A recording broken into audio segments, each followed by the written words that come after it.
పురుషోత్తం రూపాల గారు, additional collector గారు, ఎంపీపీ గారు, ఎంపీటీసీ గారు, అదేవిధంగా జిల్లా అధికారులు, ఈ డయాస్ ముందు ఉన్నటువంటి సోదర సోదరి మనందరికీ నా యొక్క నమస్కారాలు.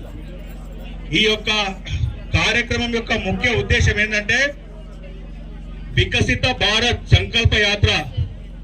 భారతదేశము ఏ విధంగా అభివృద్ధి జరుగుతూ ఉన్నది, కేంద్ర ప్రభుత్వము నరేంద్ర మోడీ గారి యొక్క ప్రభుత్వము ఏ విధమైనటువంటి సంక్షేమ పథకాలు తీసుకొచ్చింది, 2014 కంటే ముందు, 2014 కంటే తర్వాత, అంటే 2014లో మన దేశానికి ప్రధానమంత్రిగా బాధ్యతలు స్వీకరించినటువంటి నరేంద్ర మోడీ గారు పేదల గురించి, బడుగు బలహీన వర్గాల గురించి అనేకమైనటువంటి సంక్షేమ పథకాలు తీసుకురావడం జరిగింది.